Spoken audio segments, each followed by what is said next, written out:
Since version 10, FileMaker has included a feature that allows solutions to connect directly to an SMTP server, so email messages can be generated from a FileMaker solution without having to depend on a user's email client.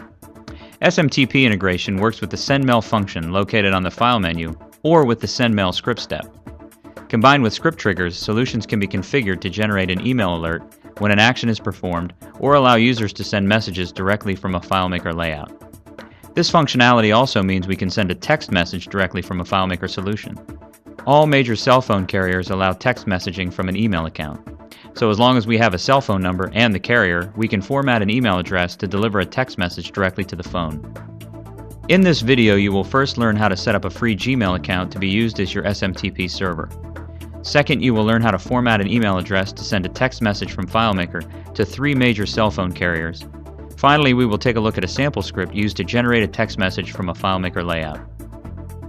If you do not have a Gmail account, you can create one for free by visiting gmail.com and clicking the Create an Account button.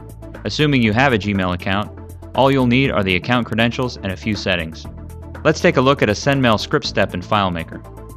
Double-click the step to open the options window and make sure SMTP server is selected in the Send Via dropdown. Enter the name that will be associated with the message and your Gmail address in the email and reply to fields. Use the following settings in the server information section. The server address is smtp.gmail.com. Use 465 for the server port and SSL encryption. Select plain password for authentication and enter the account credentials. In this example, FileMaker is running the script called Alert User Login as part of the Open script. The subscript simply sends an email to and from my Gmail account with some basic information about the user and the computer used to open the solution. You can see an example of this email in the Gmail account. When I close and reopen the file, another email alert is generated. Since we have the ability to send an email directly from FileMaker, we also have the ability to send a text message directly from FileMaker. All major cell phone carriers allow texting from an email account by simply formatting the to address using the phone number and a special email domain. For example, to send a text message to a Sprint phone from an email account, simply email to the phone number and @messaging.sprintpcs.com. For AT&T, send the message using the phone number and the domain @txt.att.net. And for Verizon phones, use the phone number and @vtext.com. The phone number part of the email address should contain only numbers, no punctuation. In this example, we'll look at a feature that allows a user to send a text message directly from a contact record in FileMaker. In my sample database, I have a table for employees with contact information, including a cell phone and carrier. In this case, I'm using a Sprint cell phone. If your organization uses a consistent phone carrier, you could keep this information in the background. The message field on the right side of the layout allows me to send a quick message to this contact.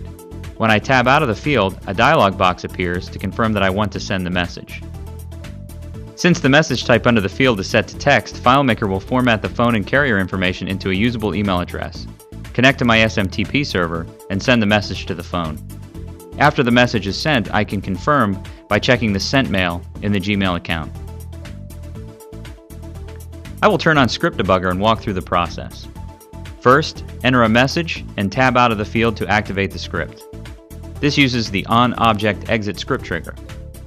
The first part of the script sets variables with all of the data needed from the contact record, including the message, message type, and contact information. Then, the script verifies that there are data in the message type and message fields, and that the appropriate contact fields have values. If the message type is set to text, there must be phone and carrier data. If it's set to email, there must be something in the email address field. If anything is missing, the user is shown an error dialog box and the script ends. Next, the script verifies that the user really wants to send a message, and if so, the subscript send message is called. This is where FileMaker sets the to address variable and connects to the SMTP server. In this case, we're sending to a Sprint phone. I have some simple if steps to determine the carrier and to format the address appropriately in the to variable. Next, the SendMail step connects to the SMTP server, which in this case is my Gmail account, and the message is sent. After showing a confirmation dialog box, the variables are cleared and the script ends. With the ability to connect directly to an SMTP server, we can seamlessly send either alerts or direct messages from our FileMaker solutions, without a dependence on the user's email client. If you have any questions about this technique, feel free to contact me at jason.mundock@itsolutions-inc.com, and be sure to leave your comments on YouTube or the Philly FileMaker blog post. Visit us online at www.picits.com.